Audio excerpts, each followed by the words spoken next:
Selamat siang semuanya. Pertama-tama terima kasih saya ucapkan karena kesediaannya sudah hadir pada siang hari ini di TK Negeri Pembina Kumai dalam acara diseminasi modul 1-4 dari guru kita Ibu Syahria yang saat ini sedang mengikuti program guru penggerak, dan beliau ada tugas, ternyata tugasnya adalah harus mendiseminasikan atau harus membagikan apa yang sudah beliau pelajari selama beberapa bulan terakhir di modul 1-4, dan semoga hari ini kita semua bisa mendapatkan banyak ilmu dan manfaat dari beliau.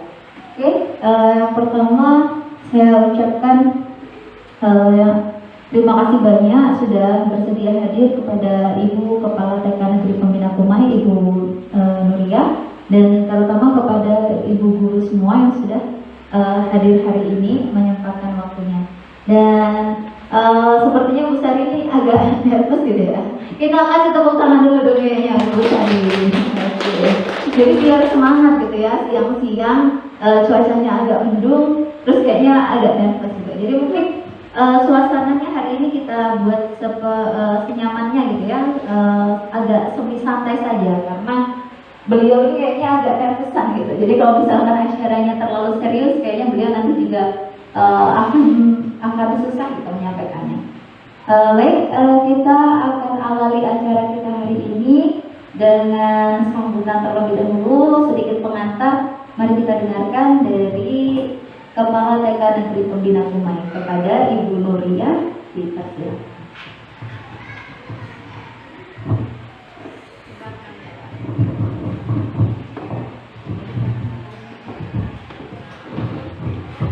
Bismillahirrahmanirrahim. Assalamualaikum warahmatullahi wabarakatuh.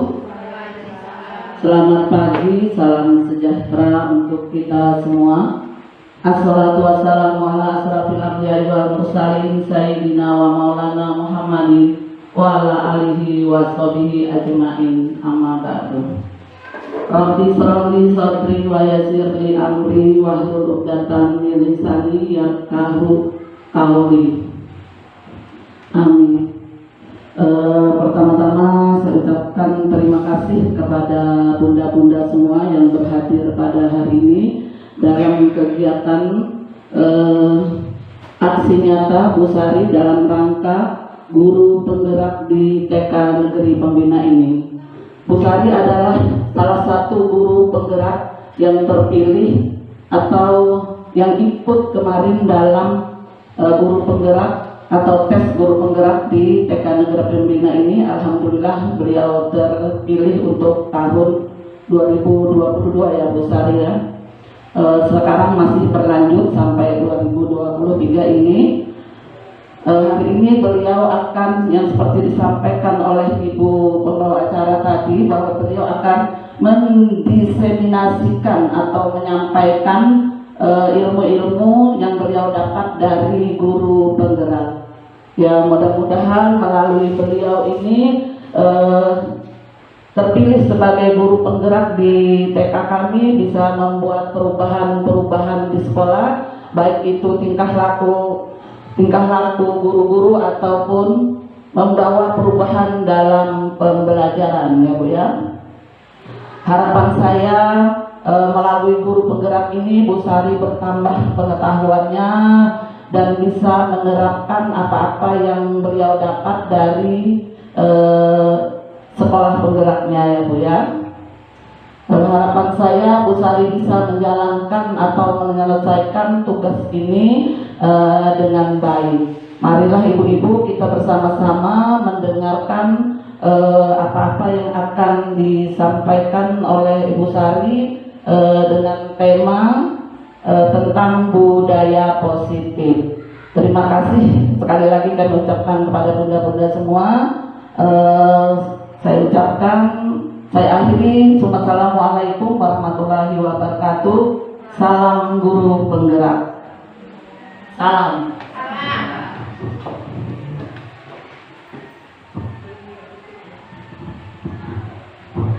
Baik, disampaikan terima kasih kepada Ibu Nuria selaku Kepala TK Negeri Pembina Kumai. dan sudah memberikan sambutan sekaligus semangat gitu ya, dukungan untuk Ibu Syahriah.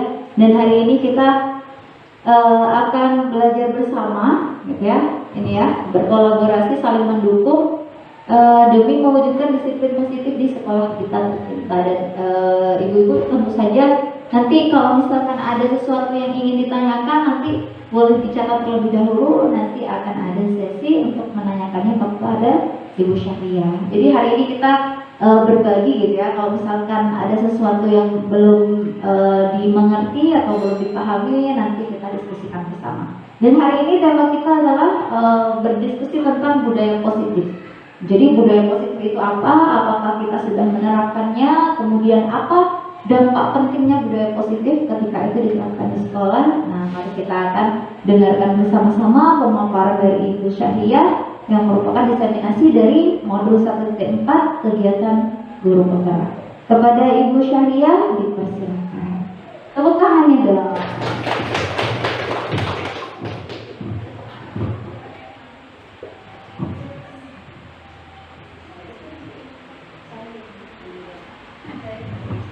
Bismillahirrahmanirrahim. Assalamualaikum warahmatullahi wabarakatuh. Alhamdulillahirabbil alamin. Assalatu wassalamu ala asrofil anbiya'i wal mursalin sayyidina wa maulana Muhammadin wa ala alihi wa sahbihi ajma'in. Amma ba'du. Yang terhormat kepada Ibu Kepala TK Negeri Pembina Kumai, yang terhormat ibu-ibu, salam sehat ibu guru semuanya.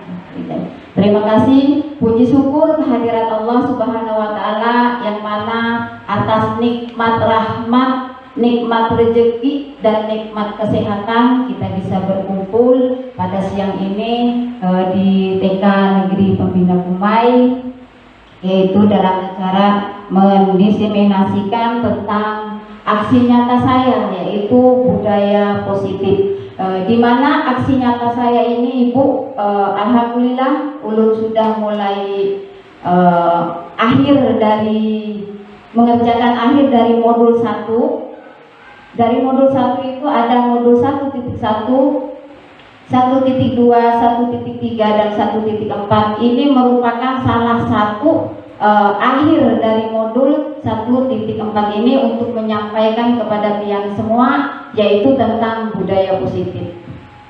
Terlebih dahulu, selamat datang para guru hebat. Mari belajar bersama, berkolaborasi, saling mendukung demi mewujudkan disiplin positif di sekolah kita tercinta. Semoga nantinya ketika kita melaksanakan budaya positif ini bisa berjalan dengan baik dan bisa kita laksanakan baik di sekolah maupun di rumah.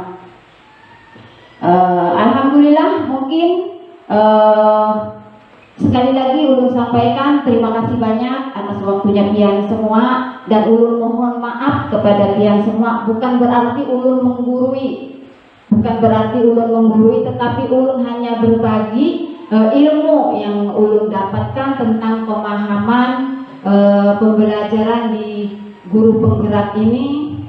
Kita di sini nanti saling sharing ya Ibu, diskusi. Mungkin ada orang-orang pian yang lebih tahu daripada ulun, bahkan ada yang lebih belajar duluan daripada ulun. Nanti kita bisa sharing di sini.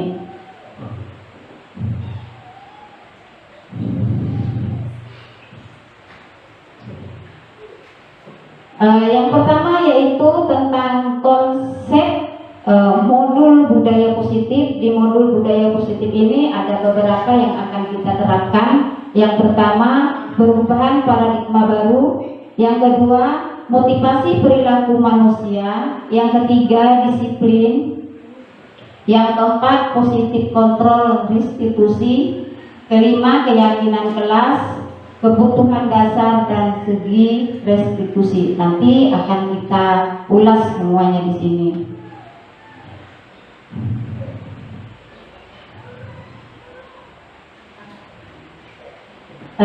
Selanjutnya yaitu pembelajaran tentang paradigma baru. Terlebih dahulu, sebenarnya ulun belum mengetahui banyak tentang paradigma baru ini, karena Otomatis saya sendiri ketika saya mengajar tidak pernah membedakan anak. Jadi saya menganggap anak itu sama. Ternyata semua yang kita lakukan itu salah. Setelah mengenal kurikulum Merdeka, ternyata anak itu mempunyai karakter masing-masing yang berbeda. Seperti apa kita cara mengajarnya nanti kepada anak? Sesuai kemampuan, karakter, dan kemauan anak itu sendiri. Yaitu di sini pembelajaran dengan paradigma baru dirancang berdasarkan prinsip pembelajaran yang terdiferensiasi sehingga setiap siswa belajar sesuai dengan kebutuhan dari tahap perkembangannya untuk mewujudkan profil pelajar Pancasila. Nah, di sini diminta agar sekiranya kita ketika mengajar nantinya sama anak-anak diminta untuk mengajar sesuai kemauan anak. Anak maunya seperti apa? Anak maunya pembelajaran yang mana? Karakternya seperti apa? Tidak semuanya disamakan. Tidak semuanya disamakan. Ya, berarti kita mengajari anak, belajar dengan anak sesuai kemampuan dan kemauan serta minat anak. Di sini ada 6 dimensi ya Ibu tentang profil pelajar Pancasila. Mungkin ada yang tahu apa saja Ibu? Yang pertama, beriman dan bertakwa. Yang kedua, berkebinekaan global. Yang ketiga, mandiri, gotong royong, kreatif, dan bernalar kritis. Nah, dimintanya kita agar nanti ketika mengajar bersama anak-anak melakukan hal seperti ini. Sebenarnya sudah kita lakukan tiap hari agar mudah tercapai pembelajaran yang berprofilkan Pancasila seperti itu. Disiplin positif. Mungkin Bapak Ibu sudah tahu, sudah pernah mendengar disiplin itu apa Ibu? Menurut tanggapan Ibu-ibu apa? Disiplin. Menurut pemahaman kalian semua itu apa disiplin? Disiplin itu sebagian dari peraturan. Ya, disiplin itu sebagian dari peraturan, yaitu ketika kita melaksanakan peraturan berarti kita sudah disiplin. Tetapi disiplin ini banyak acuannya, banyak yang tidak nanti kita ulas lagi. Dan terkadang ketika kita, bahkan anak pun ketika mendengar kata disiplin, di sini kita sering tidak boleh datang terlambat ya. Kalau datang terlambat nanti kena apa? Jadi anak itu berpikir, wah nanti kalau saya datangnya terlambat bisa dihukum. Jadi membuat anak mendengar kata disiplin itu membuat anak tuh rasa kayak tertekan, kayak apa ya? Ibarat ya seperti itu. Di sini dalam budaya kita makna kata disiplin dimaknai menjadi sesuatu yang dilakukan seseorang pada orang lain untuk mendapatkan kepatuhan. Kita cenderung menghubungkan kata disiplin dengan ketidaknyamanan. Nah seperti ini, anak merasa tidak nyaman. Anak merasa tidak nyamannya di mana? Karena kalau anak sudah melanggar kata disiplin, pasti nanti akan dihukum. Terus sebagai pendidik, tujuan kita, otomatis kita ya, tujuan kita adalah menciptakan anak-anak yang memiliki disiplin diri sehingga mereka bisa berperilaku dengan mengacu pada nilai-nilai kebajikan universal dan memiliki motivasi intrinsik bukan ekstrinsik. Nah, seperti ini sudah dijelaskan bahwa anak-anak itu harus tumbuh dari dalam dirinya sendiri, tidak dengan kata-kata diiming-iming. Ayo nak seperti nanti kalau kamu datangnya terlambat nanti kamu dihukum. Seperti kayak dorongan seperti itu membuat anak merasa tertekan, merasa ini. Seharusnya kita yang ini Bu, ekstrinsik. Ekstrinsik itu ada di dalam diri anak sendiri. Oh, kalau saya tidak terlambat berarti anaknya sudah mau bertanggung jawab, sudah memiliki nilai-nilai kebajikan. Terus disiplin positif merupakan salah satu cara penerapan disiplin yang bertujuan untuk menumbuhkan kesadaran serta memberdayakan untuk melakukan sesuatu tanpa sogokan, ancaman maupun hukuman. Nah ini seperti yang tadi yang dijelaskan. Tidak menakut-nakuti anak. Nanti kalau terlambat kamu dimarahin. Nanti kalau terlambat kamu disuruh berdiri di tiang bendera. Tidak seperti itu. Kata disiplin itu biarkan saja muncul dari dalam dirinya, bahwa anak itu sudah mau bertanggung jawab dengan dirinya sendiri, dan kita sebagai guru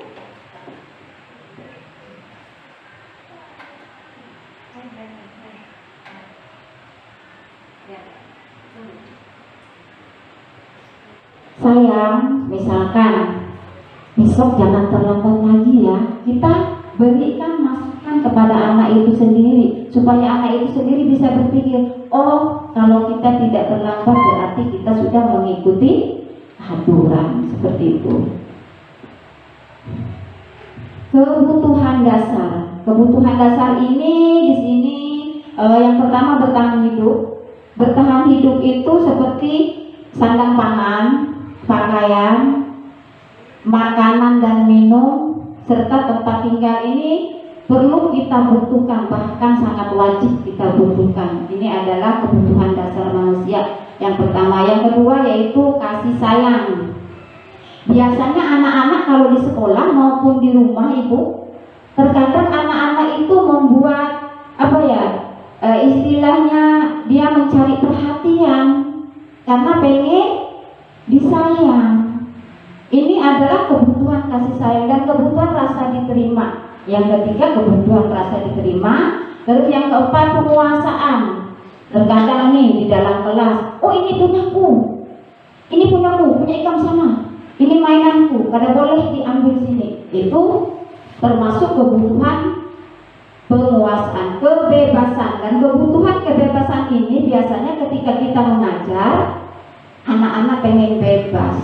Dia pengen memilih pembelajaran apa yang dia suka, mainan apa yang dia mau. Dia tidak mau kita tekan, kamu belajar itu dulu ya, jangan ini dulu. Tidak, anak ini pengen bebas. Dia pengen bebas, pengen belajar sesuai karakter dia, sesuai kemauan dia sendiri. Yang ini kesenangan, hampir sama ya dengan kebebasan dengan kesenangan. Dia pengen yang mana dulu? Ibu, aku tidak belajar dulu ya, aku mau main dulu.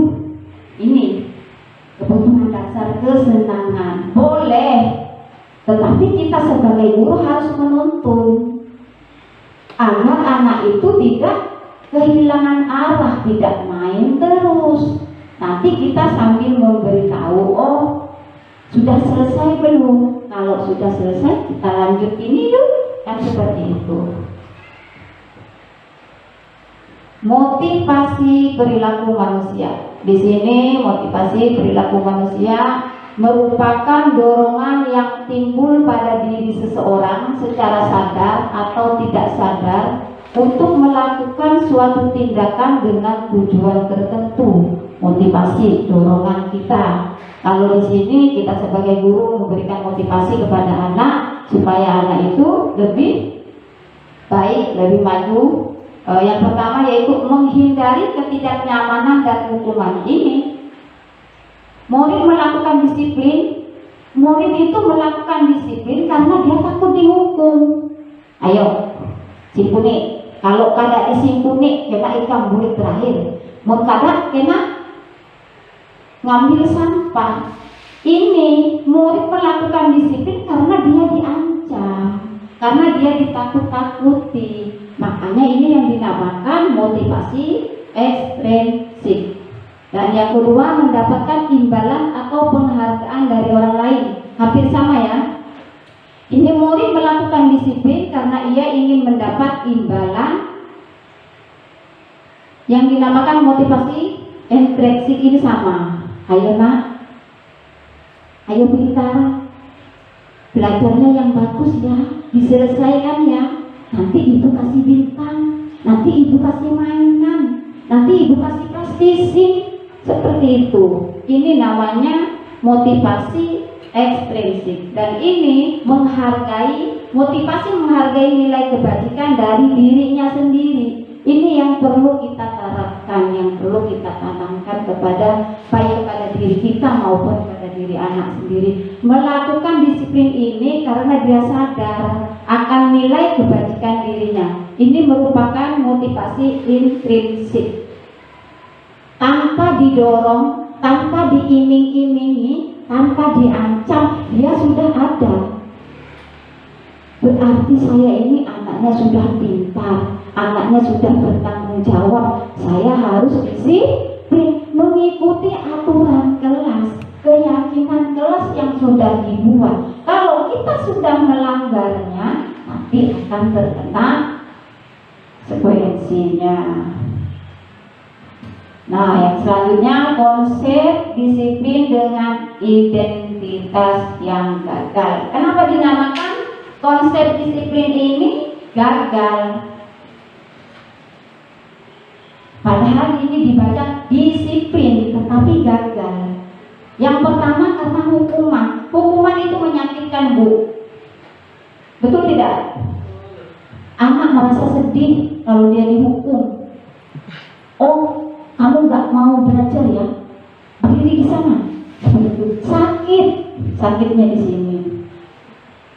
Yang kedua, tidak nyaman. Anak juga tidak merasa nyaman.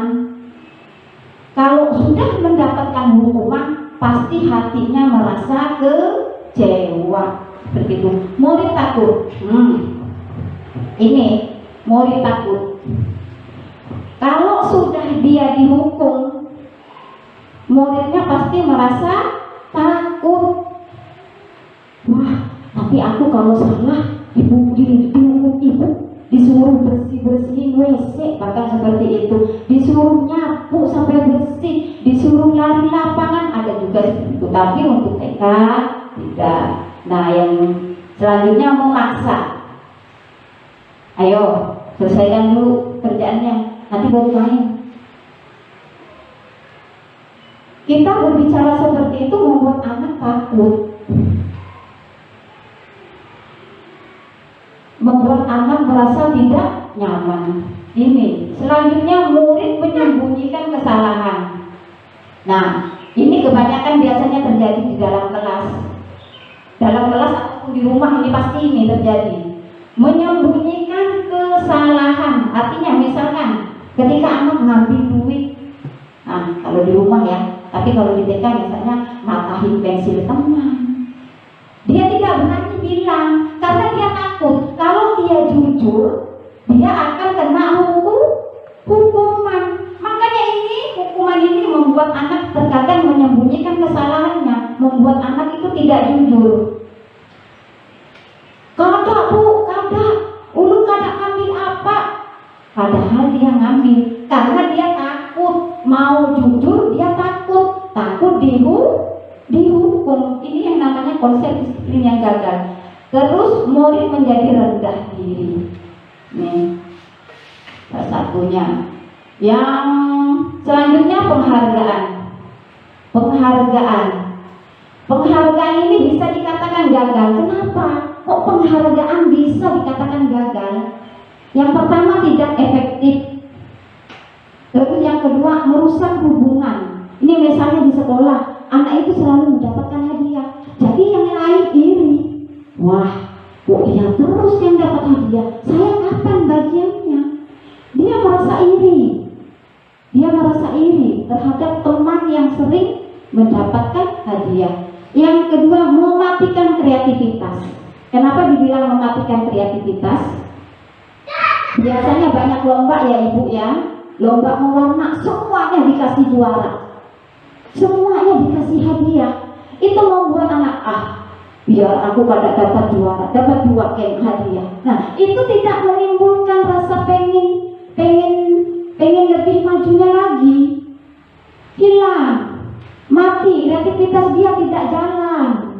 Tapi memang tidak semua, karena di TK ini sangat susah. Kalau di TK ini memang kita perlu rayuan, perlu iming-iming, memang perlu. Namun mulai saat ini kita belajar untuk memberikan pengarahan, menuntut anak untuk tidak selalu minta hadiah atau minta iming-iming hadiah.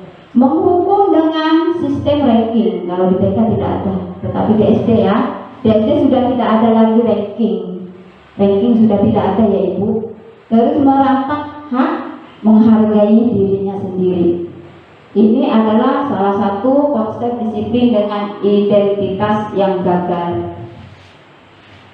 Nah, terus selanjutnya konsep disiplin dengan identitas sukses. Ini hampir sama ini Ibu. Yang pertama, konsekuensi. Penguatan jangka pendek. Konsekuensi ini biasanya kalau anak-anak di dalam kelas melakukan kesalahan, dia akan menerima konsekuensi ini, dia akan terima apa? Yaitu yang sudah kita buat bersama anak-anak. Ayo kita membuat keyakinan kelas. Nanti yang tidak nurut sama ibu guru, tidak merapikan barangnya, nanti akan pulang terakhir seperti itu. Terus perlu monitoring berkelanjutan. Nah, stimulus dengan teori kontrol ini hampir bersamaan ya Ibu ya, karena stimulus ini dilakukan guru, anak merespon. Kita memberikan pengarahan kepada anak, anak meresponnya. Ya Ibu, maaf, tadi ulun tidak merapikan barang-barang ketika bermain. Yang saya lakukan harus merapikan kembali. Konsekuensi yang harus diterima apa sesuai yang sudah disepakati, seperti itu. Terus kehilangan waktu untuk merenung kesalahan ini. Ketika kita sudah memberi konsekuensi kepada anak yang sudah kita lakukan, yang sudah kita rencanakan bersama anak itu, wah, aku tadi sudah kada nurut dengan ibu, tidak menghormati ibu, akhirnya aku pulang. Belum sempat dia berpikir, tapi sudah diberikan konsekuensinya dia. Apa kesalahan yang dia lakukan?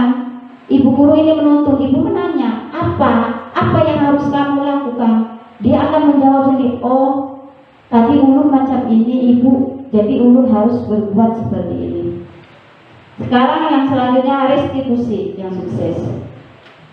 Murid bertanggung jawab untuk perilakunya. Nah, ketika dia melakukan kesalahan, anak itu bertanggung jawab dengan apa hal yang sudah dia lakukan. Meskipun pulang terakhir seperti konsekuensi tadi, anak-anak bertanggung jawab merapikan barangnya yang ketika melakukan kegiatan nyapu, mungkin seperti itu bisa ini. Fokus pada pemecahan masalah jangka panjang. Ketika ibu menanya, tadi abang ngapain? Kok tidak mau merapikan barang? Oh, tadi abang keburu ini ibu. Terus abang harus ngapain? Oh, abang harus merapikan kembali ibu. Abang harus minta maaf ibu karena abang sudah lalai. Jadi kita menanyakan terus kepada anak biar anak bisa merespon apa yang kita tanyakan, dan anak bisa merubah perilaku yang sudah salah tadi menjadi benar. Murid menghormati dirinya, dia bertanggung jawab di sini ibu, karena dia sudah menghormati dirinya. Apa kesalahan yang sudah dia lakukan, dia akan bertanggung jawab dengan hal yang dia berbuat. Teori kontrol ini hampir sama dengan stimulus respon tadi. Anak sudah bisa mengontrol dirinya seperti itu.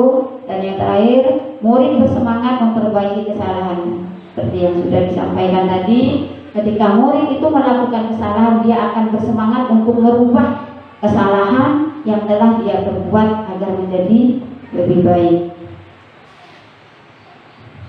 Konsep disiplin pendekatan restitusi, sebuah cara untuk menanamkan disiplin positif pada murid. Nah ini disiplin pendekatan ya, kita harus melakukan pendekatan terhadap anak-anak kita. Nah, pengertian restitusi di sini ialah restitusi adalah proses menciptakan kondisi bagi murid untuk memperbaiki kesalahan mereka sehingga mereka bisa kembali pada kelompok. Konsep disiplin pendekatan restitusi yaitu sebuah cara untuk menanamkan disiplin positif pada murid, yaitu dengan cara melakukan pendekatan, melakukan kita pada pendekatan.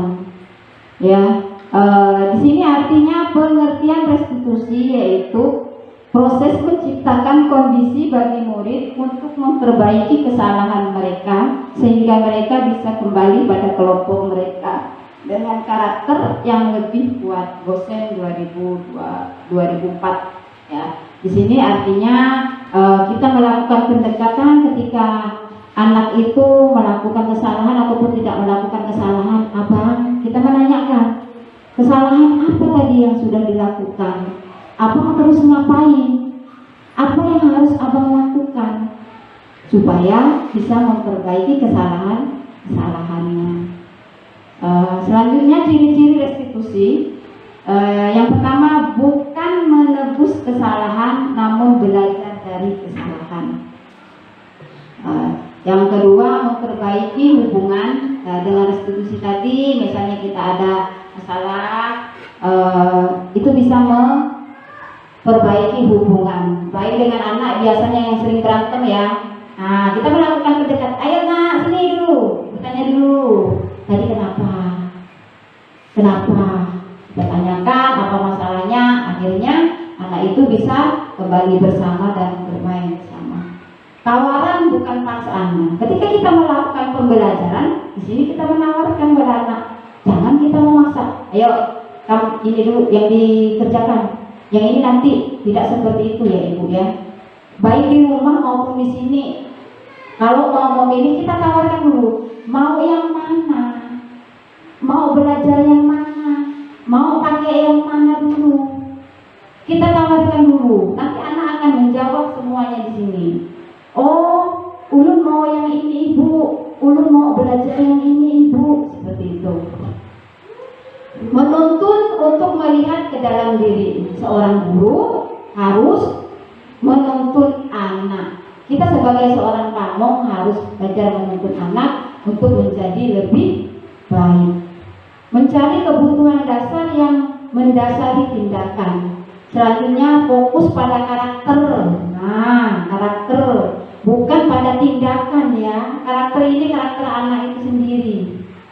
Oh, anak ini karakternya seperti ini. Tidak bisa kalau anak karakternya A, kita paksa dengan karakter si B. Itu tidak bisa. Makanya kita melakukan pendekatan terhadap anak itu sesuai karakter. Belajar pun sesuai karakter dan minat anak. Menguatkan, selanjutnya menguatkan dan fokus pada solusi. Ya. Nah, selanjutnya yaitu perbedaan. Contoh kasus, siswa tidak merapikan setelah melakukan kegiatan. Ini misalnya ketika kita main balok, kegiatan balok, anak tidak merapikan kembali, maka dia akan mendapat ini. Yang pertama, hukuman. Ketika guru menghukum siswa tersebut, boleh pulang sekolah atau diminta ketika nanti istirahat, kamu jangan istirahat ya, kamu harus merapikan ini dulu. Kan kasihan anak yang lain istirahat, tetapi anak yang kena hukuman diminta untuk merapikan kembali peralatan yang dipakai. Guru marah dan murid menjadi takut. Ayo, cepat, seperti itu. Anak itu merasa gimana ya? Merasa takut. Ayo rapikan dengan nada kasar, dengan nada nyaring aja. Anak merasa takut. Nah, kalau kita melakukan hukuman seperti itu. Tapi yang selanjutnya konsekuensi. Guru memberikan konsekuensi ini untuk merapikan kelas. Misalnya kita sudah melakukan keyakinan kelas,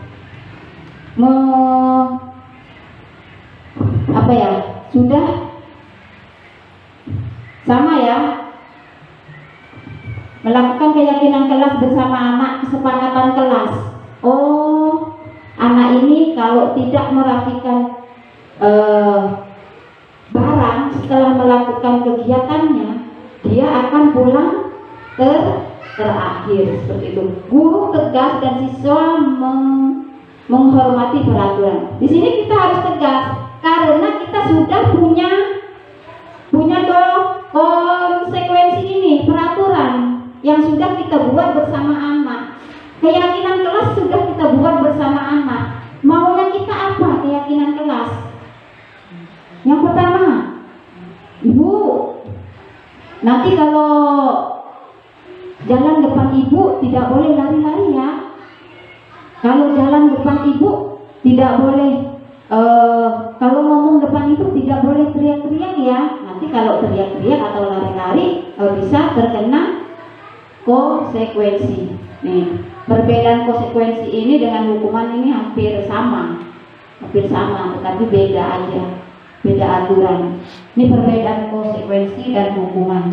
Sama-sama dihukum, tetapi berbeda. Selanjutnya restitusi. Guru menanyakan keyakinan kelas dulu. Nah, keyakinan kelas apa yang sudah kita rencanakan? Keyakinan kelas apa yang sudah kita rencanakan bersama anak-anak?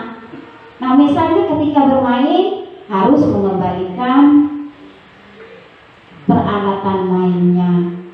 Jadi ketika anak tidak melakukan itu, kita menanyakan kepada anak, apa ya keyakinan kelas kita? Apa ya peraturan kelas kita? Nah, seperti itu kita menanya kepada anak. Jadi anak nanti akan menyelesaikan masalahnya sendiri karena kita sudah ada kesepakatannya.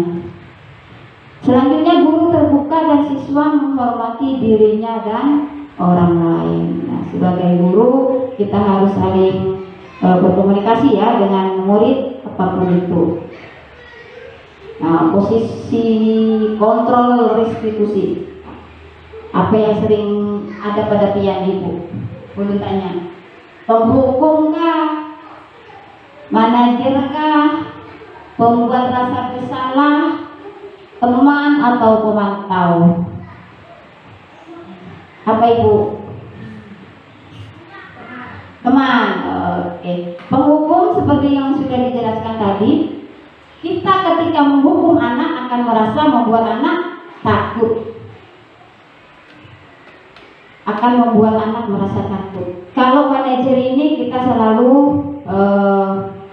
memberikan masukan, memantau anak-anak agar selalu melakukan hal yang baik, membuat rasa bersalah. Ayo cepetin, kok kamu terlambat datangnya? Nanti kalau kamu terlambat dimarahin kepala sekolah. Ayo cepet.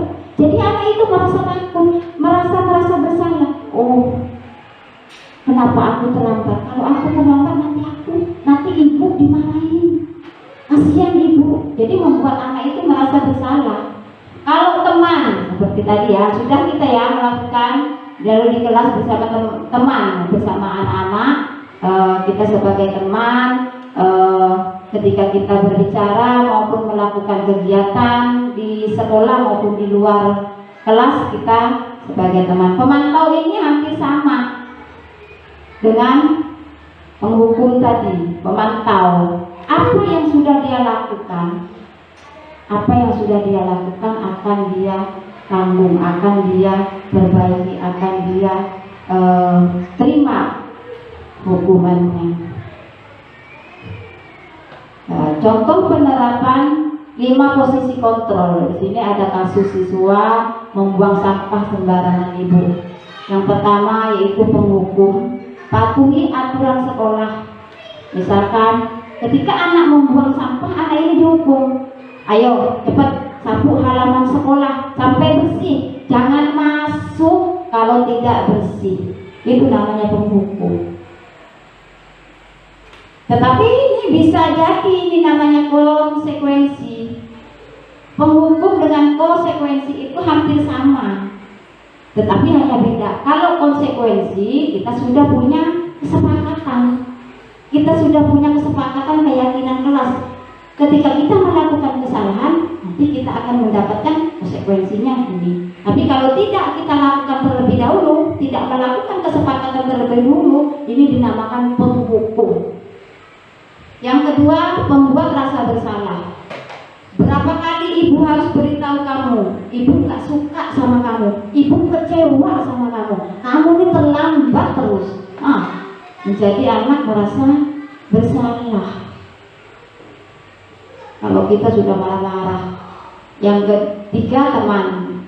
Ketika kita ngomong sama anak-anak, boleh kita sambil merayu seperti itu, ya, biar anak itu merasa bangga. Biar, oke, kali ini kamu sudah melakukan kesalahan, tidak apa-apa sayang, tetapi lain kali jangan diulang seperti itu. Jadi anak-anak tidak merasa takut, dia merasa seperti teman. Yang kedua, pemantau. Keempat ya, kamu sudah melanggar peraturan apa dan konsekuensinya apa yang telah diterima. Misalkan ini, kalau di dalam kelas ulun ya, ulun sudah melakukan keyakinan kelas, anak tidak mau minta izin ketika ke WC, dia akan pulang terakhir, daripada teman-temannya. Itu namanya konsekuensi, bukan penghukum. Karena kita sudah ada kesepakatan.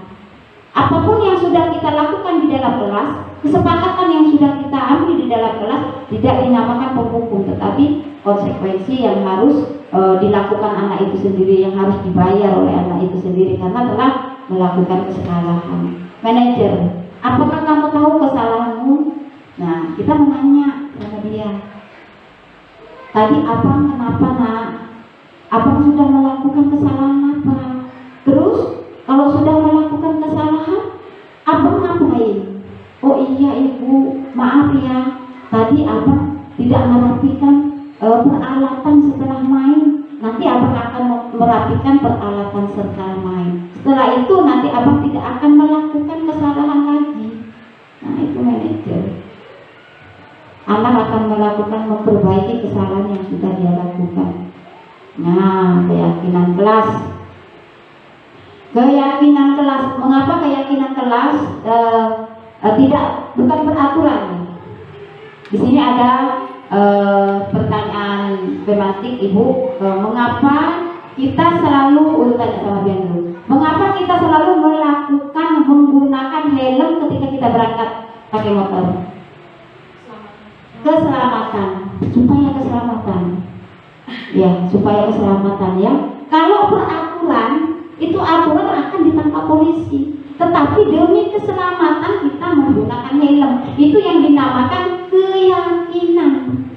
Seperti itu. Kenapa tidak peraturan? Kalau hanya peraturan, kita menggunakan helm saja tidak kita menggunakan helm, tidak menggunakan helm, kita ditangkap sama Pak Polisi. Tetapi kalau kita menggunakan helm untuk peraturan dan juga untuk keyakinan supaya kita selamat ketika jatuh.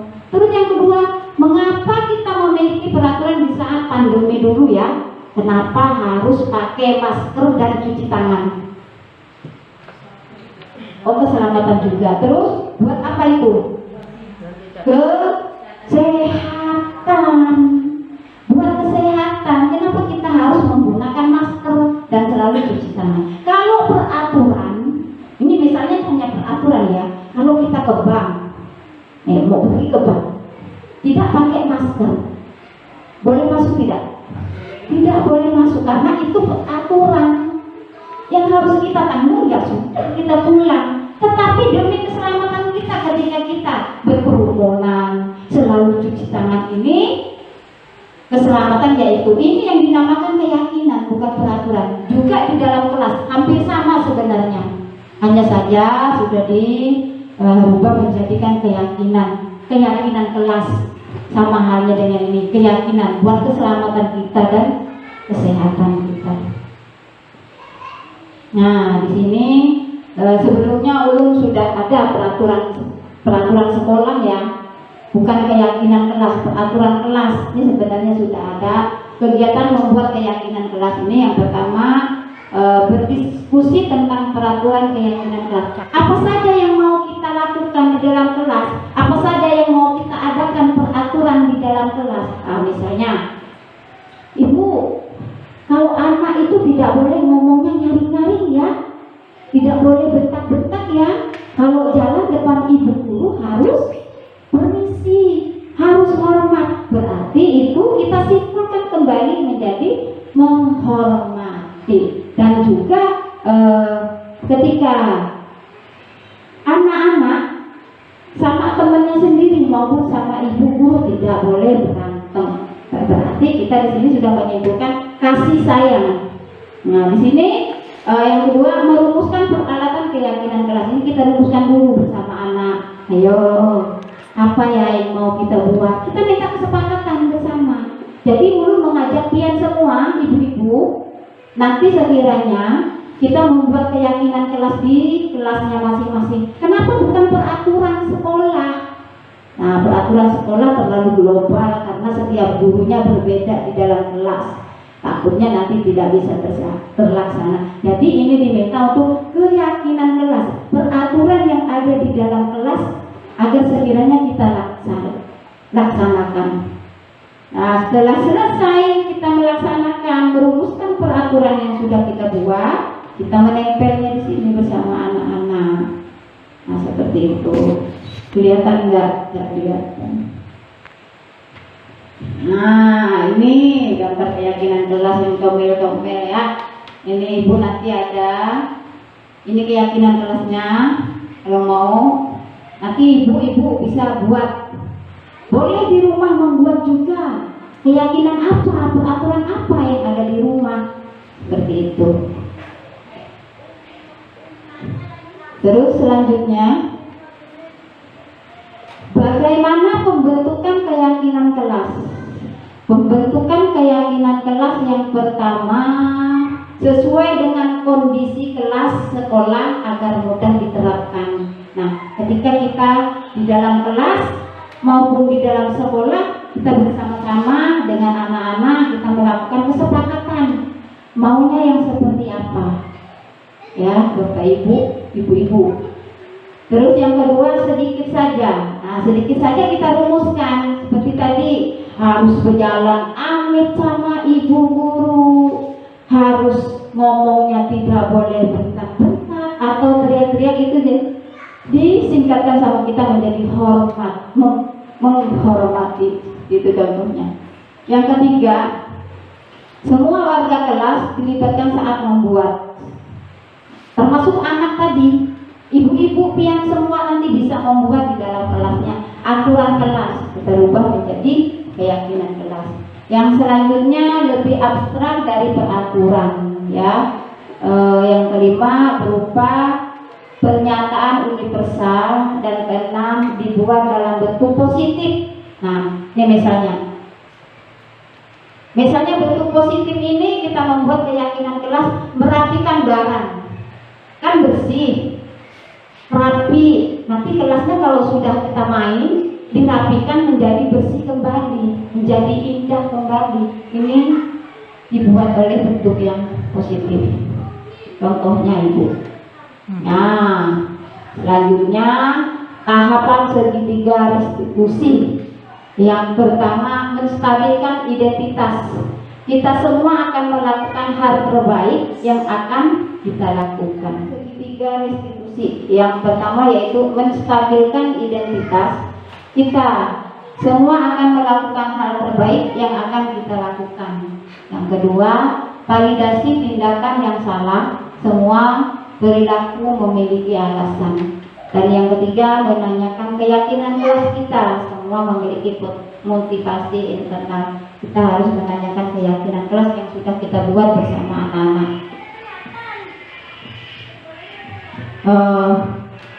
Selanjutnya yaitu dalam penerapan program disiplin positif, hendaknya guru memiliki standar kepribadian profesional dan sosial yang baik, di mana guru mampu berefleksi pada posisi kontrolnya saat ini, bagaimana perjalanan dirinya sebagai seorang among posisi merdeka dan bertanggung jawab manajer yang menuntun murid menjadi insan yang bertanggung jawab, standar nasional pendidik. Semoga belajar kita hari ini membawa berkah dan bermanfaat sehingga dapat mewujudkan pelajaran profil Pancasila.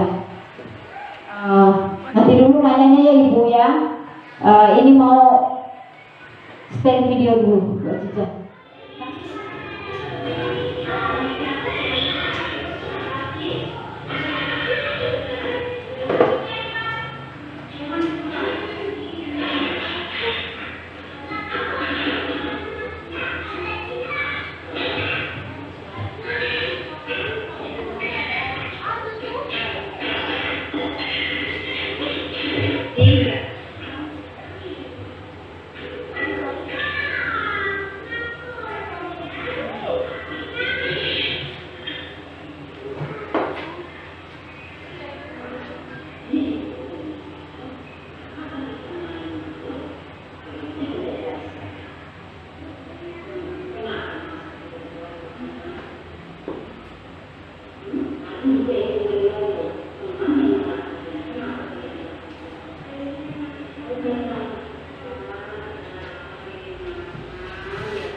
Terima kasih Ibu. Cukup sampai di sini ya.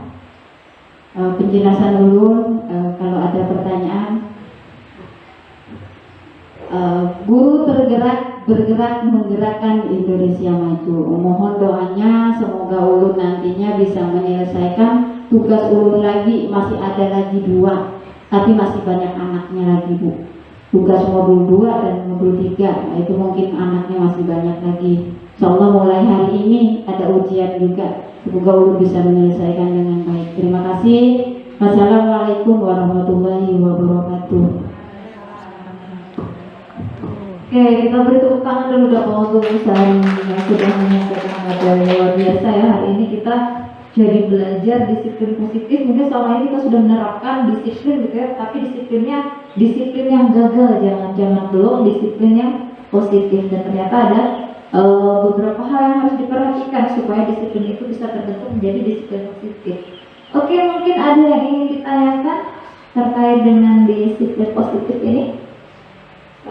Mungkin saya penasaran dengan kondisi kelas Busari. Bagaimana awalnya Busari menerapkan perjalanan Busari menerapkan disiplin positif sampai akhirnya seperti di video ya, terbentuk disiplin positif.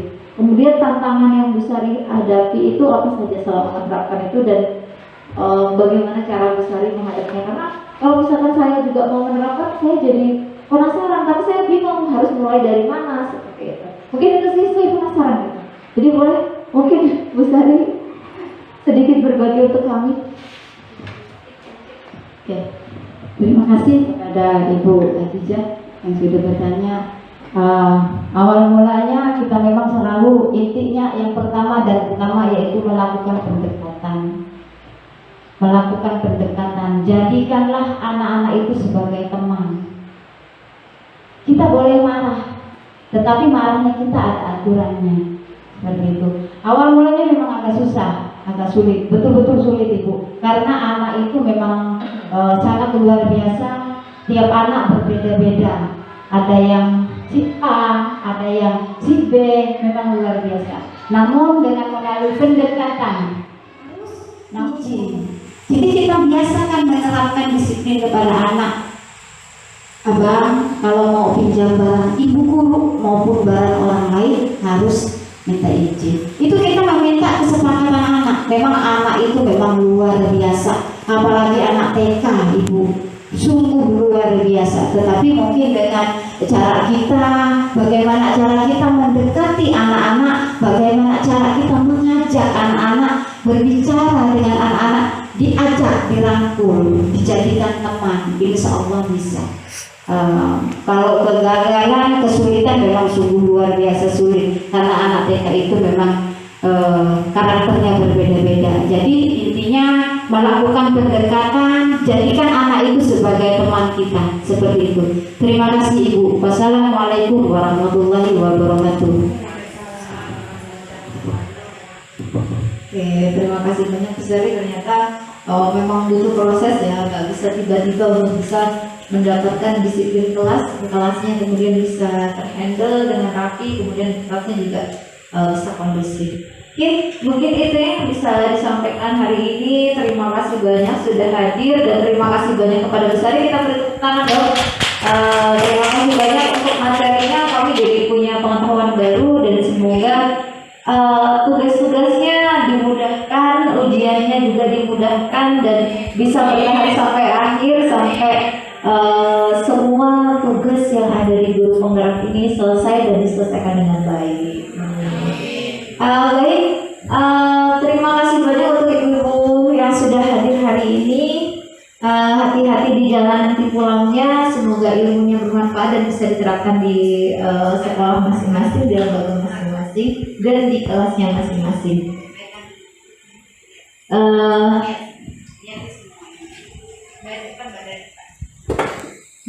Dari sebelah sana.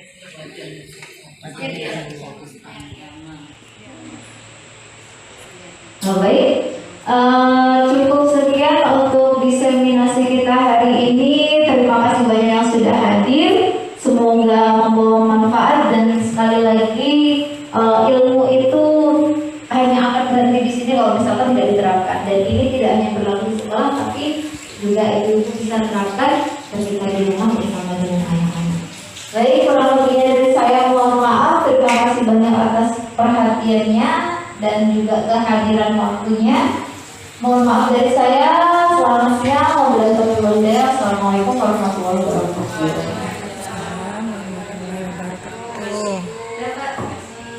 Perkenalkan, nama saya Elia Aziza. Saya merupakan rekan sejawat Ibu Syahriah, salah satu guru penggerak yang ada di salah satu guru penggerak dari TK Negeri Pembina Kumai.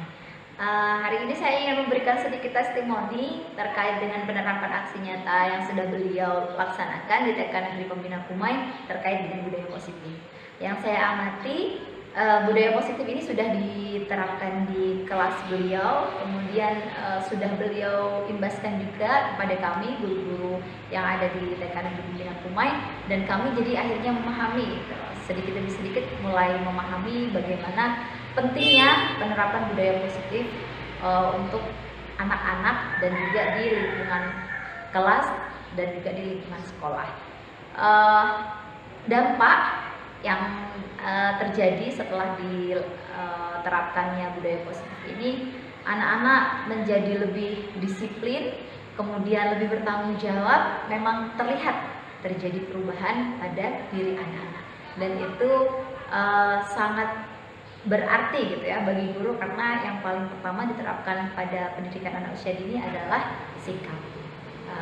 Untuk kedepannya harapannya semoga semakin banyak ilmu yang beliau dapatkan dan bisa diimbaskan kepada kami guru-guru dan bisa diterapkan pada anak-anak, dan semoga harapannya pastinya beliau bisa menjadi guru penggerak yang tergerak, bergerak, dan